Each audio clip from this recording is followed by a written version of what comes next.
दोस्तों नमस्कार। स्वागत है आप सभी का अपने यूट्यूब चैनल टॉपर क्लासेस में। देखेंगे हम आज एसएससी जीडी के लिए स्पेशल जीएस जो विगत वर्षों में पूछी गई है और आने वाले समय के लिए अति महत्वपूर्ण होगी। एक बार ज़रूर देखिएगा। अगर कंटेंट अगर आपको अच्छा लगे तो प्लीज़ चैनल को लाइक कीजिए, सब्सक्राइब कीजिएगा और अपनी तैयारी को मजबूत कीजिएगा। ये एसएससी जीडी के लिए ही नहीं है, जहाँ भी आपको जनरल स्टडी देखने को मिलेगी उन सभी परीक्षाओं के लिए अति महत्वपूर्ण है, इसलिए सभी लोग देख सकते हैं। देखते हैं हम लोग पहले क्वेश्चन पे क्या कहता है। पहला क्वेश्चन है कि भारत सरकार का सर्वोच्च साहित्यिक पुरस्कार कौन सा है। पहला ऑप्शन है साहित्यिक पुरस्कार, दूसरा है ललित कला पुरस्कार, तीसरा है दादा साहेब फाल्के पुरस्कार और चौथा है ज्ञानपीठ पुरस्कार। तो दोस्तों बताइएगा आप लोग कि सर्वोच्च साहित्यिक पुरस्कार कौन सा है। तो ऑप्शन नंबर इसका चौथा ज्ञानपीठ पुरस्कार जो है सर्वोच्च साहित्यिक पुरस्कार भारत सरकार का है। ऑप्शन नंबर इसका चौथा सही जवाब हो जाएगा। अगले क्वेश्चन पे हम लोग चलेंगे, देखेंगे सवाल।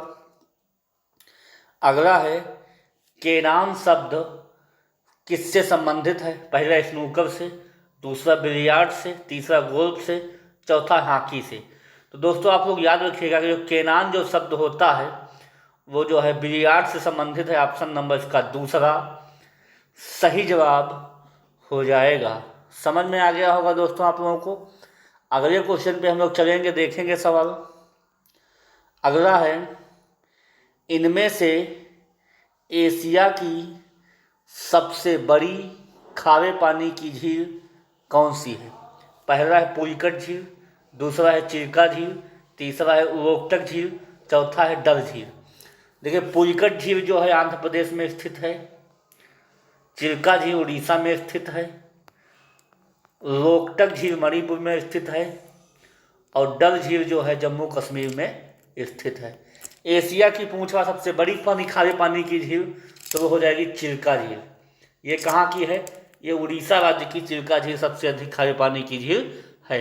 अगर यहीं पे क्वेश्चन आपसे जवाब पूछ ले कि मीठे पानी की झील सबसे बड़ी कौन सी है, तो आप लोग उरल झील याद रखिएगा। भारत में उरल झील जो है जम्मू कश्मीर की, ये सर्वाधिक मीठे पानी की झील है। समझ में आ गया होगा। ऑप्शन नंबर का दूसरा चिल्का झील एशिया की सबसे बड़ी खारे पानी की झील हो जाएगा। समझ में आ गया। अगले क्वेश्चन पे हम लोग चलेंगे, देखेंगे क्वेश्चन वहाँ। अगला है बहुत इंपॉर्टेंट सवाल कि साक्षी मलिक किस खेल से जुड़ी हैं। पहला है तैराकी, दूसरा है जूडो, तीसरा है कुश्ती और चौथा इनमें से कोई नहीं। जो साक्षी मलिक है रेसलिंग से संबंधित हैं।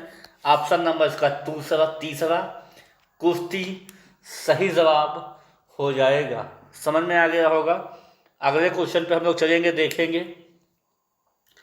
अगला क्वेश्चन है कि भारत का लगभग कितना भूभाग वन से आच्छादित है। पहला है 17%, दूसरा है 24%, तीसरा 30%, चौथा 33%।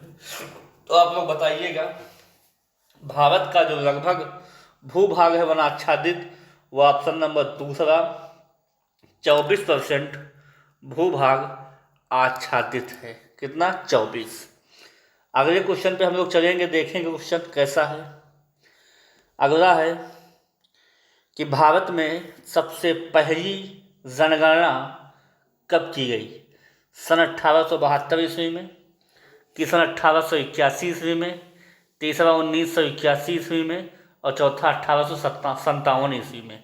देखिए भारत में सबसे पहली बार जनगणना जो स्टार्ट हुई थी सन 1872 में अस्थायी रूप से।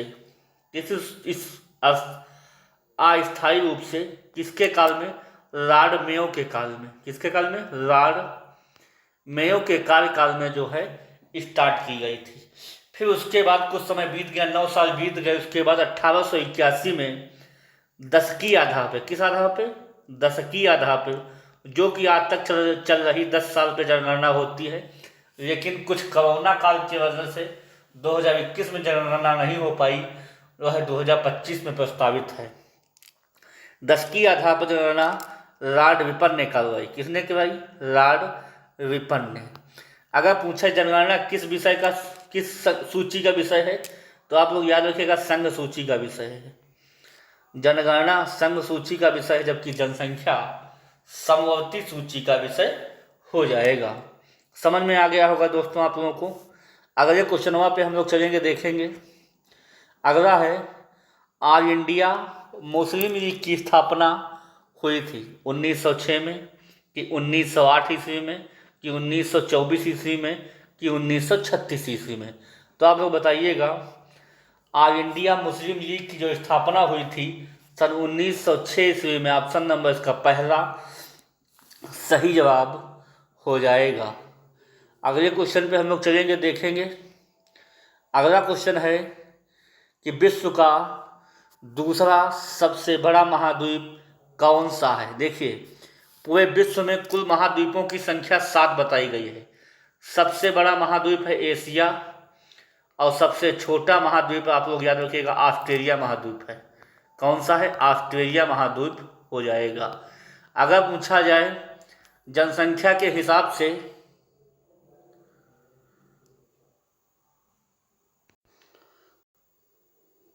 सॉरी कुछ टेक्निकल इशू हो गया था, कंटिन्यू करते हैं हम लोग। तो विश्व का दूसरा सबसे महाद्वीप कौन सा है? देखिए, पूरे विश्व में 7 महाद्वीप बतलाए गए हैं। सबसे बड़ा महाद्वीप एशिया है, आप लोग याद रखिएगा, और सबसे छोटा महाद्वीप ऑस्ट्रेलिया हो जाएगा। समझ में आ गया। अगर जनसंख्या के हिसाब से पूछा जाए तो सबसे बड़ा महाद्वीप एशिया है। अगर डाटा देखा जाए तो अभी चीन का ही डाटा सबसे नंबर 1 पर चल रहा है। तो दूसरा की बात करेगा तो आप लोग सीक्वेंस याद रखिएगा। सबसे नंबर 1 पर आता है एशिया, फिर अफ्रीका, फिर उत्तरी अमेरिका, फिर दक्षिणी अमेरिका, 5वें नंबर अंटार्कटिका आता है, अंटार्कटिका, फिर यूरोप, और फिर 7 नंबर पे ऑस्ट्रेलिया आता है। ये सीक्वेंस आप लोग याद रखिएगा, बहुत बार पूछा जाता है। तो दूसरा सबसे बड़ा महाद्वीप हो जाएगा अफ्रीका। एशिया नंबर 1 पर, फिर अफ्रीका, फिर उत्तरी अमेरिका, फिर दक्षिणी अमेरिका, फिर अंटार्कटिका, फिर यूरोप, फिर ऑस्ट्रेलिया हो जाएगा। ऑप्शन नंबर इसका दूसरा सही जवाब हो जाएगा। अगले क्वेश्चन पे हम लोग चलते हैं। अगला क्वेश्चन है, निम्न में से भारत में चावल का सबसे बड़ा उत्पादक राज्य कौन सा है? पहला है पश्चिम बंगाल, दूसरा है उत्तर प्रदेश, तीसरा है छत्तीसगढ़, और चौथा है मध्य प्रदेश। तो निम्न में भारत में चावल का जो सबसे बड़ा उत्पादक राज्य हो जाएगा वो ऑप्शन नंबर पहला पश्चिम बंगाल हो जाएगा। सबसे ज़्यादा चावल देने वाला राज्य है पश्चिम बंगाल। अगले क्वेश्चन पे हम लोग चलेंगे, देखेंगे। अगला है कि भारत में सबसे पहला रेडियो प्रसारण कब हुआ? 1917 ईस्वी में, कि 1927 ईस्वी में, कि 1936 ईस्वी में, कि 1872 ईस्वी में? तो भारत में सबसे पहला जो रेडियो प्रसारण हुआ था वो सन 1927 ईस्वी में जो है हुआ था। ऑप्शन नंबर इसका दूसरा सही जवाब हो जाएगा। समझ में आ गया होगा दोस्तों आप लोगों को। अगले क्वेश्चन पे हम लोग चलेंगे, देखेंगे।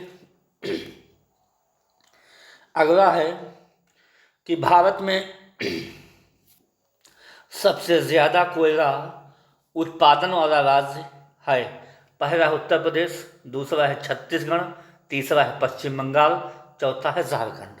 तो दोस्तों बताइएगा आप लोग कि भारत में सबसे ज़्यादा जो कोयला होता है वो झारखंड राज्य में होता है। उसके लिए प्रसिद्ध है झरिया। झरिया किसके लिए प्रसिद्ध है?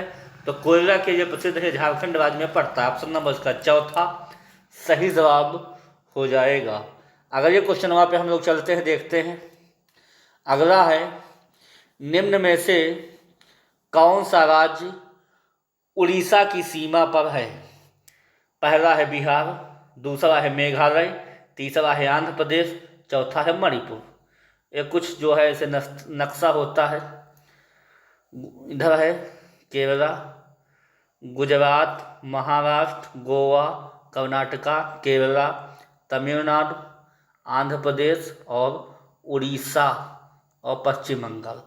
तो उड़ीसा के पड़ोस में आंध्र प्रदेश लगा हुआ है, मणिपुर काट दीजिए, पूर्व में स्थित है, मेघालय भी हटा दीजिए, बिहार भी यहाँ पे स्थित है। तो इसके पड़ोस में जो हो जाएगा आंध्र प्रदेश, ऑप्शन नंबर इसका तीसरा सही जवाब हो जाएगा। समझ में आ गया होगा दोस्तों आप लोगों को। अगले क्वेश्चन पे हम लोग चलेंगे। अगला है, पूर्वी समुद्री तट पर कौन सा कृत्रिम बंदरगाह स्थित है? आप लोग याद रखिएगा, पूर्वी तट की बंदरगाह की बात कर रहा है। पहला है कोची, दूसरा है कोलकाता, तीसरा है चेन्नई, चौथा है कांडला। कांडला गुजरात में पड़ता है, पश्चिम में जाएगा, हटाइए इसको। कोची केरल में पड़ता है, ये भी इसको हटाइए, ये जो पश्चिम में जाएगा। कोलकाता पश्चिम बंगाल में जाएगा, ये जो है प्राकृतिक बंदरगाह है। केवल मात्र एक चेन्नई बच रहा है, कृत्रिम बंदरगाह है जो पूर्वी तट पर स्थित है। ऑप्शन नंबर इसका तीसरा सही जवाब हो जाएगा। समझ में आ गया होगा। अगले क्वेश्चन पे हम लोग चलेंगे। अगला है, प्रथम भारतीय अंतरिक्ष यात्री कौन थे? पहला है कल्पना चावला, दूसरा है जहांगीर भाभा, तीसरा है राकेश शर्मा जी, चौथा है सुनीता विलियम्स जी। तो बताइएगा आप लोग, प्रथम भारतीय अंतरिक्ष यात्री जो थे और राकेश शर्मा जी थे। ऑप्शन नंबर इसका तीसरा सही जवाब हो जाएगा। अगले क्वेश्चन पे हम लोग चलेंगे, देखेंगे। देखिए, अगर कंटेंट अगर अच्छा लग रहा हो तो प्लीज़ चैनल को लाइक कीजिएगा। ऐसे कंटेंट देखने के लिए चैनल से जुड़े रहेंगे और अपनी तैयारी को मजबूत करते रहेंगे और अपना माता पिता का नाम रोशन करेंगे। अगला क्वेश्चन है कि दीपिका कुमारी किस खेल से संबंधित है? पहला है हॉकी, दूसरा है कुश्ती, तीसरा है तीरंदाजी, चौथा है वॉलीबॉल। तो दीपिका कुमारी जो है किस खेल से संबंधित, वेरी इंपॉर्टेंट सवाल है, कहीं ना कहीं आपको देखने को मिलेगा। दीपिका जो कुमारी है वो संबंधित है तीरंदाजी से। ऑप्शन नंबर इसका तीसरा सही जवाब हो जाएगा। यह भी काफ़ी बार सवाल पूछा गया, एग्जामिनर ने पूछा है, नोट करके रखिएगा। दीपिका कुमारी तीरंदाजी से संबंधित है। अगला और अंतिम सवाल रहेगा सेशन का, वेरी इंपॉर्टेंट सवाल है, फिर देखने को मिलेगा इस बार। दक्षिण पश्चिम मानसून की शुरुआत किस महीने में होती है? पहला है अप्रैल मई में होती है, कि दूसरा मई जून में होती है, तीसरा है जून जुलाई में होती है, चौथा है जुलाई अगस्त में होती है। देखिए, जो दक्षिण पश्चिम से जो मानसून आता है वो सबसे पहले आता है केरल के तट पर। केरल के तट पर आने से जो है सबसे पहले मई जून में जो है दक्षिण पश्चिम मानसून भारत में आ जाता है। ऑप्शन नंबर इसका दूसरा सही जवाब आ जाएगा। समझ में आ गया होगा, केरल के तट से जो है सबसे पहले जो है टकराता है। समझ में आ गया होगा। अगले क्वेश्चन पे हम लोग अगला क्वेश्चन, कुछ क्वेश्चनों की जो श्रृंखला समाप्त होती है। ऐसे क्वेश्चनों को देखने के लिए टॉपर क्लासेस से जुड़िए। अगर कंटेंट आपको अच्छा लगा हो तो प्लीज़ चैनल को लाइक कीजिए, सब्सक्राइब कीजिएगा और तैयारी को मजबूत कीजिए। तो ठीक है, आज के लिए बस इतना ही। फिर अगली क्लास में जो सब हम उनके सामने आएंगे, तब तक के लिए धन्यवाद। Okay, thank you, good night.